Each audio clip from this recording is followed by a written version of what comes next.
Welcome back to the deep dive. Today, we're going deep into the world of performance-enhancing drugs, Oh, yeah. specifically Anavar and Clenbuterol. Okay.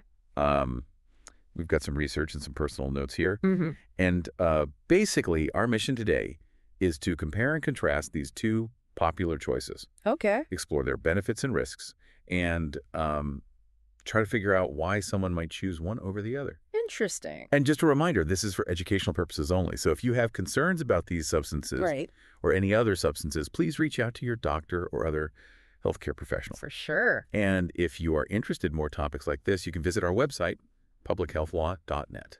Great. Here. It's fascinating, how these substances are often, shrouded in controversy. They have Yeah. such complex histories and uses. Right. Let's start with Anavar. Okay. I was surprised to learn that this drug wasn't originally intended for, bulking up bodybuilders. Yeah, that's Like, it. where did this come from? Anavar was initially developed to help patients with muscle wasting diseases. Oh, wow. So think about conditions like muscular dystrophy Okay. or even muscle loss after surgery or prolonged illness. I see. And so So how did it end up in the gym?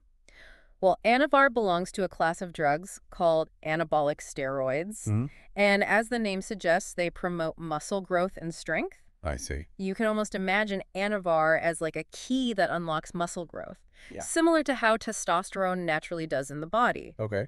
And so, while it was initially prescribed to help patients regain lost muscle, Right. athletes and bodybuilders quickly saw its potential for enhancing physique and performance. Okay, that makes sense. But what about the downsides? Sure. I imagine there's some pretty serious risks involved. You're absolutely right. Like, what are we talking about? While Anavar can lead to increased muscle mass, strength gains, and even help preserve muscle during weight loss, it also comes with potential risks. Mm. One major concern is that Anavar can suppress the body's natural testosterone production. Okay. So since it mimics testosterone, Right. your body might think, hey, we've got plenty, no need to make more. So it's like tricking the body into slowing down its own production. Exactly. And long-term suppression of natural testosterone Okay. can have cascading effects on energy levels, mood, and even libido.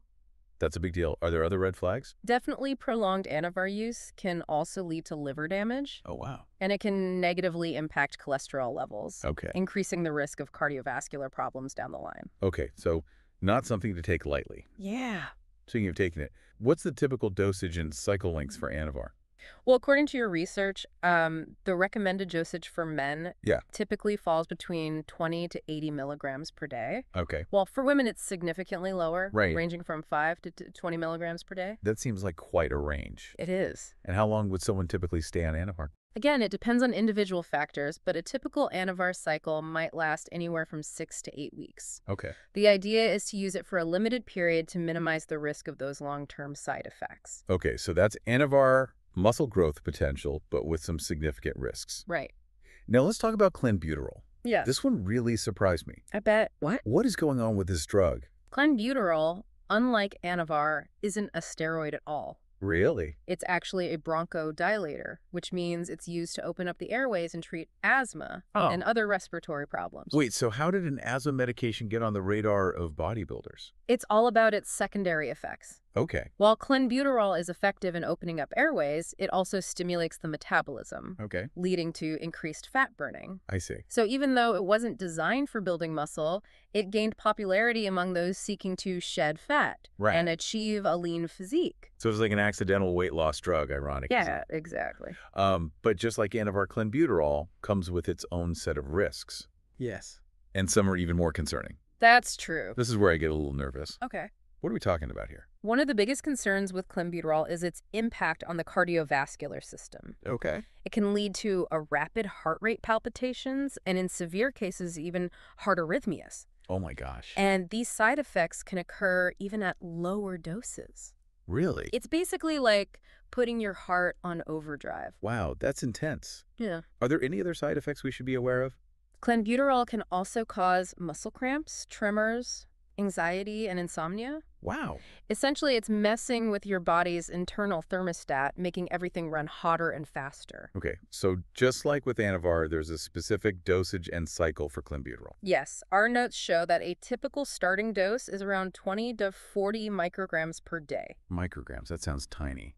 It is, but remember, this is powerful stuff. Yeah? Because of those potential side effects, clenbuterol is often used in cycles, Okay. typically 2 weeks on, 2 weeks off. 2 weeks on, 2 weeks off. All right. So we've got a good overview of both Anavar and clenbuterol, Right. how they originated, how they work in the body, and their potential risks. But now the big question, Yeah, which one is better? I use that term cautiously sure. because neither seems exactly risk-free. You're absolutely right. It's not about which is better, Right. but which might be more suitable for specific goals. Okay. Keeping in mind that both carry significant risks and should never be used without professional medical guidance. Okay, fair enough. So let's play a hypothetical game here. All right. Let's say someone has very specific fitness goals and is curious about these drugs. Mm-hmm. What kind of advice would we give them? Sure. Purely from an informational standpoint. Well, first we'd remind them about everything we've just discussed regarding the potential risks. Of course. And then we delve into their specific goals. Are they looking to bulk up and gain significant muscle mass? Okay. Are they aiming to get lean, shedding fat, and getting ripped? Or are their goals more focused on athletic performance, like endurance or power output? Okay, let's start with bulking.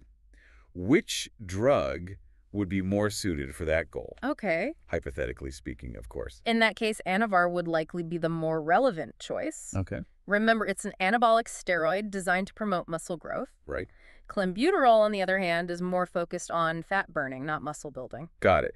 So if someone was aiming for a lean physique, would clenbuterol be the go-to? Potentially, yes. Okay. Clenbuterol's fat-burning and metabolism-boosting effects would make it more appealing for someone looking to cut weight. Right. But remember, it comes with those serious cardiovascular risks we talked about. Right. That heart-racing overdrive is pretty scary. What about if someone is focused on athletic performance? Is there a clear winner there? That's where it gets a little more complex. Okay. Anavar could help with strength and power output, Mm-hmm. but it could also lead to water retention, which might hinder some athletes. I see. Clenbuterol, with its bronchodilating effects, might benefit endurance athletes. Okay. But again, those cardiovascular risks are a major concern. So basically, no matter the goal, there's always a trade-off. There is. And the risks are very real. And our notes mention that some people actually consider combining these two drugs. Yeah. What are your thoughts on that? That's where things get even more dangerous. Okay. Combining Anavar and clenbuterol would amplify the risks associated with each drug individually, Right. putting a huge strain on the heart and liver. It's like playing Russian roulette with your health. Definitely not a risk worth taking. Before we wrap up this part of our deep dive, I wanted to touch on the legality of these substances. Okay. Is this something you can just pick up at your local pharmacy? Not quite. Anavar, being a prescription medication, can only be obtained legally with a doctor's prescription. Okay. Clenbuterol, on the other hand, is even more restricted. Okay. In most countries, it's illegal to use clenbuterol for performance enhancement purposes. So not only are we talking about potential health risks, Yeah, but legal consequences as well. absolutely. It seems like a lot to consider. It is a lot to consider. We've covered a lot of ground in this first part of our deep dive. We have? We've explored the origins of Anavar and clenbuterol, Mm-hmm. how they work in the body, the potential benefits for those seeking to enhance their physique or performance, All right. and of course the very real risks involved. Exactly. Stay tuned for part 2, where we'll shift gears and explore the broader societal and ethical considerations Okay, sounds good. surrounding the use of performance-enhancing drugs. I'm looking forward to it. Welcome back to our deep dive into the world of performance-enhancing drugs. Yes, in part 1, we explore the origins, Right. mechanisms, and potential risks of Anavar and clenbuterol. Yes. We learned how Anavar, initially designed to help patients with muscle-wasting conditions, made its way into the bodybuilding scene. That's right. And then there's clenbuterol, an asthma medication that's become popular for weight loss. Yeah. You know, it's interesting how these drugs, originally intended for medical use, can have both, positive and negative consequences. Exactly. It really highlights the complex relationship between science, medicine, and human desire Right. for physical enhancement. Yeah, and as we continue our exploration, Yeah. it's important to remember that, these drugs offer potential benefits, Sure. but are not without significant risks. Absolutely. It's not just about, achieving a certain look or Well, yeah. performance level, but it's also about understanding the impact these substances can have on your overall health. Absolutely. So in this part of our deep dive, Right. let's shift gears and look at the broader societal and ethical Hmm. implications surrounding the use of performance-enhancing drugs. Now we're getting into the really interesting stuff. Yeah, We're moving beyond the science right. and into the realm of philosophy and ethics. Exactly. Where do we even begin? Well, one of the first questions that often comes up is the concept of fairness. Okay. In competitive sports, the use of performance-enhancing drugs is widely considered cheating. It gives users an unfair advantage over those who don't use them. Right. It's like playing a video game with cheat codes. Yeah. You might level up faster, but it takes away the challenge and the sense of accomplishment. Exactly, beyond the individual. Yeah. The use of these drugs can create an uneven playing field, Right. undermining the integrity of the entire sport. Yeah.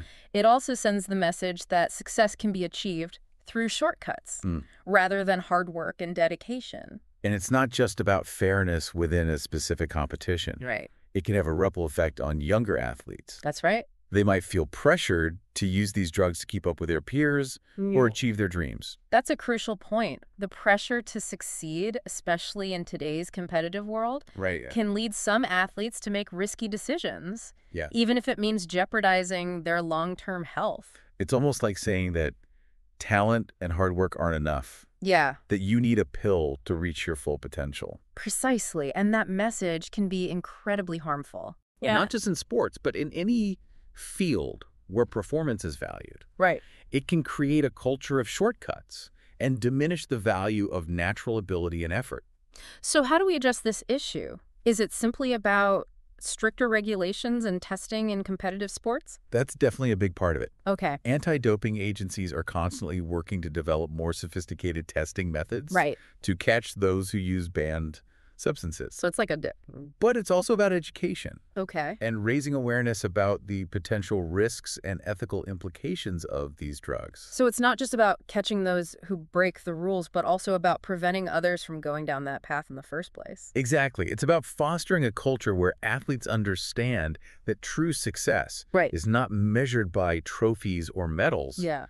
but by the integrity and effort they bring to their sport. And outside of competitive sports, Yeah. there's also the issue of body image and the pressure to conform to certain aesthetic ideals. That's another huge aspect of this conversation. Like so social media, with its carefully curated images and filtered realities, Right. often creates unrealistic expectations about what our bodies should look like. Yeah. And this pressure to achieve a certain physique, whether it's lean and muscular Mhm. or curvy and toned, can drive individuals to seek quick fixes. Right. And that sometimes includes performance-enhancing drugs. It's like we're bombarded with images of perfection Yeah. that are often unattainable without some kind of intervention. Right. Whether it's surgery, extreme dieting, or in this case, drugs. You're right. And the problem is that these interventions can come with hidden costs, both physically and emotionally. Right. We might achieve a temporary change in our appearance, Mm-hmm. but at what cost to our long-term health and well-being? It can be like putting on a mask to hide insecurities, Yeah. rather than addressing the root of the problem, which is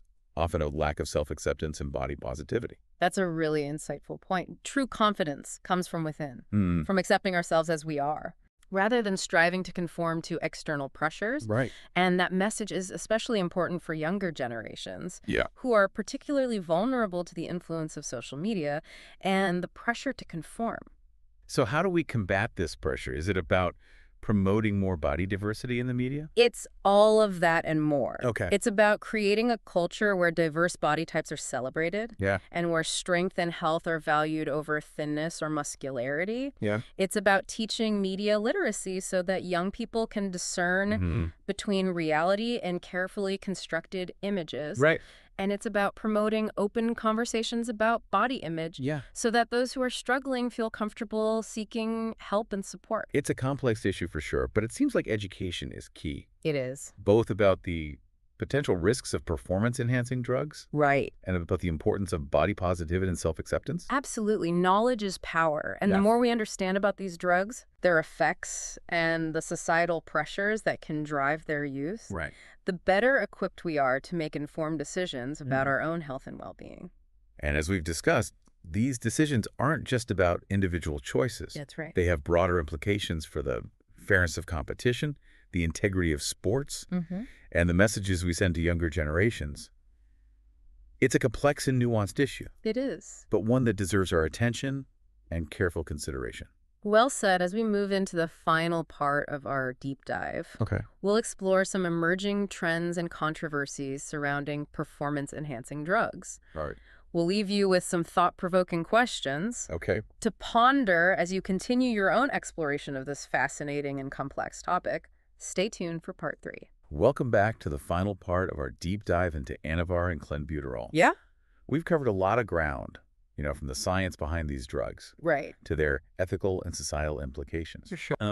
So for this last part you mentioned, we'd be talking about emerging trends Yes. and controversies surrounding these types of drugs. Right. What's on the horizon in the world of performance enhancement? Well, one trend we're seeing is a shift toward more sophisticated Okay. and harder to detect substances. I see. As anti-doping agencies crack down on traditional steroids, Right. athletes and bodybuilders are turning to designer drugs, Oh, wow. often created in underground labs Okay. that are specifically engineered to evade detection. So it's a constant cat and mouse game It is. between those who want to enhance their performance Yeah. and those trying to maintain a level playing field. Exactly. And this race is fueled by advances in chemistry and pharmacology, making it increasingly difficult for regulators to keep up. That's a little unsettling. Are there any other trends we should be aware of? Another area that's gaining traction is gene doping, Okay. which involves manipulating an individual's genes Wow. to enhance athletic performance. This is still in its early stages, but it has the potential to revolutionize the world of sports Okay. and raise a whole new set of ethical questions. Gene doping, that sounds like something straight out of a science fiction movie. It's becoming more of a reality than fiction. Oh, wow. Scientists are exploring ways to modify genes that control muscle growth, Okay. oxygen uptake, and even pain tolerance. I see. The potential for enhancing athletic performance is huge. Right.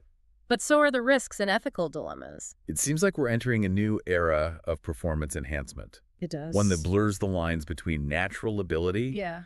and technological intervention. It's both exciting and a bit daunting. I agree. And as these technologies advance, we need to have open and honest conversations Right. about the ethical boundaries of human enhancement. Like what kinds of things? What level of intervention is acceptable? Okay. What are the potential consequences for individuals Yeah. and for society as a whole? It's like we're standing on the edge of a new frontier, and we need to be careful not to lose sight of what truly matters. Right. The spirit of competition, the value of hard work, and the importance of protecting human health. Well said. As we wrap up this deep dive, Okay. I want to leave you with a thought-provoking question. Can it me? In a world where performance enhancement is becoming increasingly accessible Yeah. and sophisticated, what does it mean to be human? Wow, that's a really deep question. It is. It makes you think about the essence of who we are, our limitations and our aspirations. Exactly, as we navigate these new technologies. Right. It's important to remember that true human potential isn't just about physical prowess. Right. It's also about our capacity for compassion, creativity, and connection. Those are qualities that no drug or genetic modification can replicate. Precisely as we continue to explore the frontiers of human enhancement, Yeah. let's remember that true fulfillment comes not from exceeding our limits, but from embracing our humanity in all its complexity and wonder. That's a powerful note to end on. I think so. And for those who are interested in more topics like this, be sure to visit our website, publichealthlaw.net. Great website. Thanks for joining us on this deep dive into the world of Anavar and Clenbuterol. We hope you found it insightful. I did.